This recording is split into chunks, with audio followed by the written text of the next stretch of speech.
A hearty welcome to you all from Johannesburg, South Africa. Today I will be unboxing a rather large package received today from rightgear.co.za. I am not affiliated with them, and nor do I receive anything from them, but will leave their website address in the description below. The TWSBI Eco Café review will begin at 2 minutes 55 seconds should you wish to jump forward and skip the unboxing. This is a nice touch from Rightgear. Every package you purchase from them, they always send you a card with a nice message on it, obviously advertising, written in a specific pen and in a specific color, which they make known unto you. But I still think it's a nice touch. First out of the box, other than the banana sweet, is the TWSBI pen. We shall be reviewing this pen in detail later on, starting at 2 minutes 55 seconds. Next out of the box is a set of, or a collection of 5 Diamine inks in the 30 milliliter bottles. First one is chocolate brown, and then Twilight. This blue really caught my eye, and I said to myself, I must have this for my collection.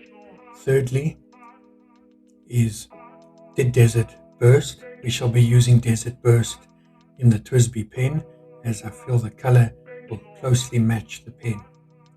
And then number 4 is Persian blue, another blue ink. I feel that the standard blue inks are quite boring. This one may be very interesting. And then Eau de Danil being the last of the 30 milliliter samples. Thereafter, we have a book of Rhodia paper, number 18, 100 sheets, white pages, unlined. This paper will come in very handy for the writing sample, which will also come later, as well as for future videos in swatching. And then we have something interesting. We have the Diamine Music Set. This is a box of 10 inks. It's getting harder to find in full set form.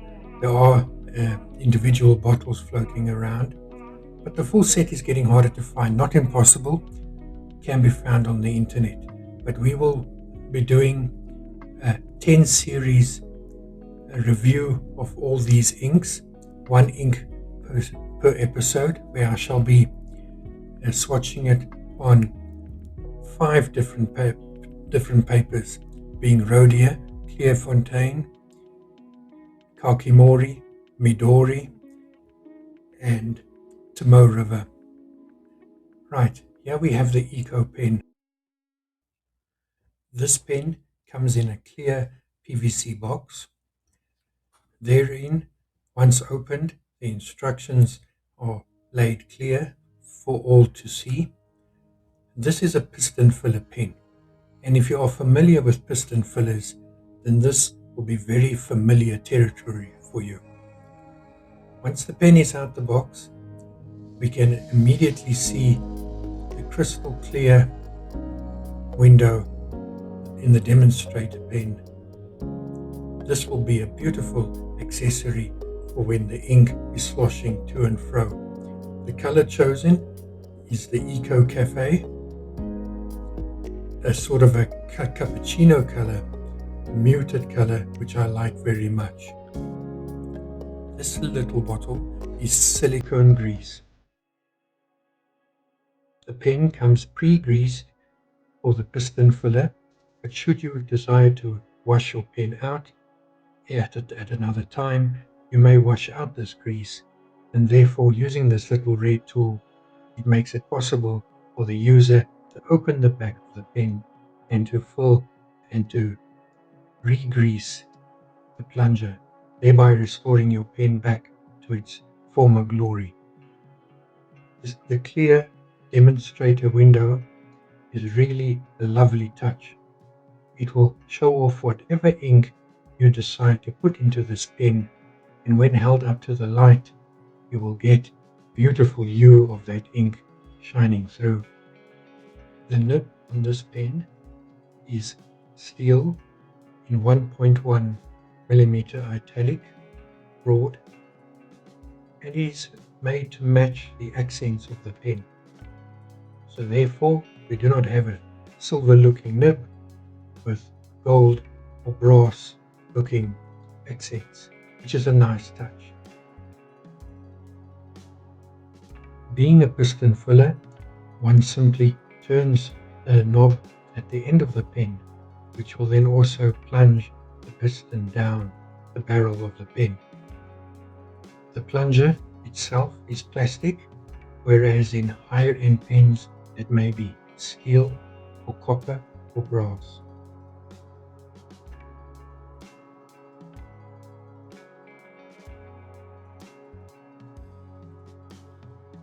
The ink that we shall be using today is Diamine Desert Burst in the 30 milliliter bottle.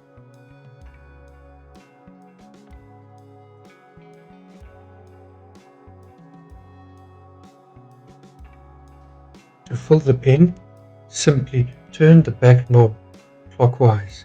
This pushes the piston all the way down towards the nib, which empties the air. Do this before putting the pen into the ink to avoid bubbles. Submerge the nib completely. Put the entire nib and a bit of the grip section into the ink bottle. Make sure the little hole in the nib, the breather hole, is under the ink. Turn the knob the opposite way, counterclockwise. Ink will get sucked into the barrel. Go slow to avoid air bubbles.